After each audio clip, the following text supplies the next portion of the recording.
Assalamualaikum warahmatullahi wabarakatuh. Baik siswa-siswi kelas 9 dimanapun kalian berada, bertemu lagi dengan saya dalam kegiatan pembelajaran PPKN pada pembahasan bab 6, Bela Negara dalam konteks NKRI, pertemuan yang keempat. Pertemuan kali ini akan membahas materi khusus tentang perjuangan mempertahankan NKRI, khususnya perjuangan mempertahankan RI melalui jalur diplomasi. Sebelum kita mulai kegiatan pembahasan, jangan lupa like dan subscribe-nya agar saya lebih semangat dalam membangun channel ini. Perjuangan mempertahankan NKRI melalui jalur diplomasi. Selain melalui perjuangan fisik, para pahlawan bangsa pun berjuang melalui jalur diplomasi. Perjuangan melalui jalur diplomasi dilakukan melalui perundingan, terutama dengan Belanda. Tujuannya adalah agar Belanda mengakui kedaulatan Indonesia sebagai sebuah negara yang merdeka dan punya kedudukan yang sama dengan negara lain yang sudah terlebih dahulu merdeka. Pengertian diplomasi adalah seni dan praktik bernegosiasi oleh seorang utusan disebut diplomat yang biasanya mewakili sebuah negara atau organisasi. Berikut ini beberapa perundingan yang dilakukan oleh Indonesia dengan Belanda pada masa revolusi kemerdekaan. Yang pertama adalah perjanjian Linggarjati. Adalah suatu perundingan antara Indonesia dengan Belanda di Linggarjati, Jawa Barat pada tanggal 10–15 November 1946 yang menghasilkan persetujuan mengenai status kemerdekaan Indonesia. Hasil perundingan ini ditandatangani di Istana Merdeka, Jakarta pada tanggal 15 November 1946 dan ditandatangani secara sah oleh kedua negara pada tanggal 25 Maret 1947. Saat itu Indonesia diwakili oleh Sultan Syahrir, sedangkan Belanda diwakili oleh tim yang disebut Komisi Jenderal dan dipimpin oleh Bin Schermerhorst dengan anggota H.J. van Mook. Dalam perundingan tersebut, Lord Kilruan dari Inggris bertindak sebagai mediator. Hasil perundingan terdiri dari 17 pasal yang antara lain bisa diringkas berisi hal-hal sebagai berikut. Pertama, Belanda mengakui secara de facto wilayah Republik Indonesia yaitu Jawa, Sumatera, dan Madura. Selanjutnya, Belanda harus meninggalkan wilayah RI paling lambat tanggal 1 Januari 1949. Pihak Belanda dan Indonesia sepakat membentuk Negara Republik Indonesia Serikat atau RIS. Dalam bentuk RIS, Indonesia harus tergabung dalam Commonwealth atau Persemakmuran Indonesia-Belanda dengan mahkota negeri Belanda sebagai kepala uni. Selanjutnya perjanjian Renville. Diambil nama sebutan kapal perang Amerika Serikat yang dipakai sebagai tempat perundingan antara pemerintahan Indonesia dengan pihak Belanda. Dengan 3 negara, Amerika Serikat, dengan komisi 3 negara, maksudnya Amerika Serikat, Belgia, dan Australia sebagai perantaranya. Dalam perundingan itu, delegasi Indonesia diketuai oleh Perdana Menteri Amir Syafruddin dan pihak Belanda menempatkan seorang warga Indonesia yang bernama Abdul Qadir Wijoyo Atmojo sebagai ketua delegasinya. Penempatan Abdul Qadir Wijoyo Atmojo ini merupakan siasat pihak Belanda dengan menyatakan bahwa pertikaian yang terjadi di antara Indonesia dengan Belanda merupakan masalah dalam negeri Indonesia dan bukan menjadi masalah internasional yang perlu campur tangan negara lain. Adapun isi perjanjian Renville diantaranya, Belanda tetap berdaulat sampai terbentuknya RIS.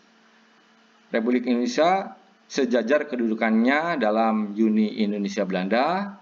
Yang ketiga, sebelum RIS terbentuk, Belanda dapat menyerahkan kekuasaan kepada pemerintah federal sementara. Yang keempat, Republik Indonesia menjadi negara bagian dari Republik Indonesia Serikat. Yang keenam, antara 6 bulan sampai 1 tahun akan diselenggarakan pemilihan umum untuk membentuk konstituante RIS.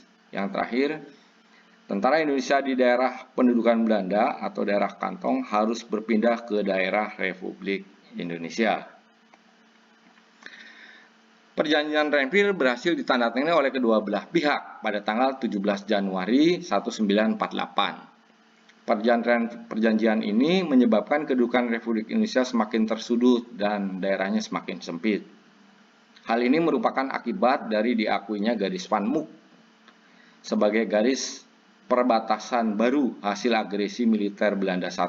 Sementara itu, kedudukan Belanda semakin bertambah kuat dengan terbentuknya negara-negara boneka. Setelah penandatanganan perjanjian Renville, pihak pemerintah Indonesia menghadapi tantangan sangat berat dan mengakibatkan Kabinet Amir Samsudin jatuh.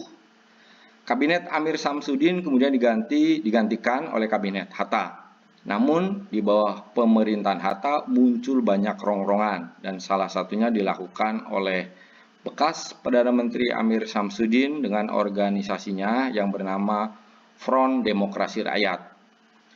Puncak dari pergolakan itu adalah pemberontakan PKI Madiun tahun 1948. Keadaan seperti itu dimanfaatkan pihak Belanda untuk melancarkan agresi militer kedua. Kemudian perjanjian Rumroyen. Titik terang dalam sengketa penyelesaian konflik antara pihak Indonesia dan Belanda. Hal ini dikarenakan kedua pihak bersedia maju ke meja perundingan. Keberhasilan membawa masalah Indonesia Belanda ke meja perundingan tidak lepas dari inisiatif Komisi PBB untuk Indonesia. Pada tanggal 4 April 1949 dilaksanakan perundingan di Jakarta di bawah pimpinan Merle Cochrane, anggota komisi dari Amerika Serikat. Delegasi Republik Indonesia dipimpin oleh Mr. Muhammad Rum. Dalam perundingan Rumroyen, pihak Indonesia tetap berpendirian bahwa pengembalian pemerintahan Republik Indonesia ke Yogyakarta merupakan kunci pembuka untuk perundingan selanjutnya. Sebaliknya, pihak Belanda menuntut penghentian perang gerilya oleh Republik Indonesia. Akhirnya, pada tanggal 7 Mei 1949 berhasil dicapai persetujuan antara pihak Belanda dengan Indonesia. Kemudian disepakati kesanggupan kedua belah pihak untuk melaksanakan resolusi Dewan Keamanan PBB pada tanggal 28 Januari 1949 dan persetujuan pada tanggal 23 Maret 1949. Pernyataan pemerintah Republik Indonesia yang dibacakan oleh ketua delegasi yaitu Mr. Muhammad Rumroyen adalah berisi: 1. Pemerintah RI akan mengeluarkan perintah penghentian perang gerilya. Kedua belah pihak bekerja sama dalam mengembalikan perdamaian dan keamanan serta ketertiban. Belanda turut serta dalam konferensi Meja Bundar atau KMB yang bertujuan mempercepat penyerahan kedaulatan lengkap dan tidak bersyarat kepada RIS. Pernyataan delegasi Belanda dibacakan oleh Dr. J.H. van Rooyen yang berisi antara lain sebagai berikut. Pemerintah Belanda menyetujui bahwa pemerintahan RI harus bebas dan leluasa melakukan kewajiban dalam satu daerah yang meliputi Karesidenan Yogyakarta. Pemerintah Belanda membebaskan secara tidak bersyarat para pemimpin RI dan tahanan politik yang ditawan sejak tanggal 19 Desember 1948. Pemerintah Belanda menyetujui bahwa RI akan menjadi bagian dari Republik Indonesia Serikat. Yang terakhir, konferensi Meja Bundar akan diadakan secepatnya di Den Haag sesudah pemerintah Republik Indonesia kembali ke Yogyakarta. Setelah tercapai perundingan Rumroyen pada tanggal 1 Juli 1949, pemerintah Indonesia secara resmi kembali ke Yogyakarta. Selanjutnya, disusul dengan kedatangan para pemimpin Republik Indonesia dari medan gerilya. Panglima Besar Jenderal Sudirman tiba di Yogyakarta pada tanggal 10 Juli 1949. Setelah pemerintah Republik Indonesia kembali ke Yogyakarta pada tanggal 13 Juli 1949, diselenggarakanlah sidang kabinet. Dalam sidang tersebut, Sapruddin Prawira Negara mengembalikan mandat kepada Wakil Presiden Muhammad Hatta. Dan dalam sidang tersebut juga diputuskan Sri Sultan Hamengkubuwono ke-9 diangkat menjadi Menteri Pertahanan merangkap koordinator keamanan. Ini Mr. Rumroyen, ini suasana sidang, dan ini adalah Van Royen. Lanjutnya, konferensi meja bundar. Konferensi ini berlangsung di Den Haag pada tanggal 23 Agustus sampai 2 November 1949. Berhasil mengakhiri konfrontasi atau konflik fisik antara Indonesia dengan Belanda. Hasil konferensi tersebut paling utama adalah pengakuan dan penyerahan kedaulatan dari pemerintahan Belanda kepada pemerintah Indonesia pada tanggal 27 Desember 1949 yang disepakati akan disusun dalam struktur ketatanegaraan yang berbentuk negara federal, yaitu negara Republik Indonesia Serikat maksudnya. Di samping itu terdapat pahala penting lainnya yang menjadi isi kesepakatan KMB, yaitu 1. Pembentukan Uni Belanda Republik Indonesia Serikat yang dipimpin oleh Ratu Belanda secara simbolis. Soekarno dan Muhammad Hatta menjabat sebagai Presiden dan Wakil Presiden Republik Indonesia Serikat untuk periode 4950 dengan Muhammad Hatta merangkap sebagai Perdana Menteri. Irian Barat masih dikuasai Belanda dan tidak dimasukkan dalam Republik Indonesia Serikat sampai dilakukan perundingan lebih lanjut. Pemerintah Indonesia harus menanggung hutang luar negeri Hindia Belanda sebesar 4,3 miliar gulden. Di satu sisi, hasil KMB tersebut harus dianggap sebagai sebuah kemajuan, karena sejak saat itu Belanda mengakui dan menyerahkan kedaulatan kepada bangsa Indonesia. Dengan demikian, secara resmi Indonesia menjadi negara merdeka dan terlepas dari cengkeraman Belanda. Namun di sisi lain, kesepakatan yang dihasilkan dalam KMB tidak serta-merta menyelesaikan permasalahan bagi Indonesia. Terlebih bentuk negara federal, yaitu Republik Indonesia Serikat, adalah produk rekayasa Van Mook yang suatu saat dapat dijadikan strategi untuk merebut kembali Indonesia melalui politik divide et impera atau politik adu domba. Baik, demikian pembahasan kali ini. Selanjutnya mari kita simpulkan.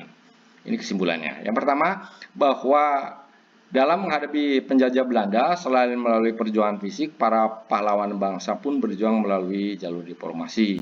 Perjuangan melalui jalur diplomasi ini dilakukan melalui berbagai perundingan, terutama dengan Belanda. Tujuannya yakni agar Belanda mengakui kedaulatan Indonesia sebagai sebuah negara yang merdeka dan mempunyai kedudukan yang sama dengan negara lain yang sudah terlebih dahulu merdeka. Nah, kemudian pengertian diplomasi adalah seni dan praktik bernegosiasi oleh seorang utusan atau disebut diplomat yang biasanya mewakili sebuah negara atau organisasi.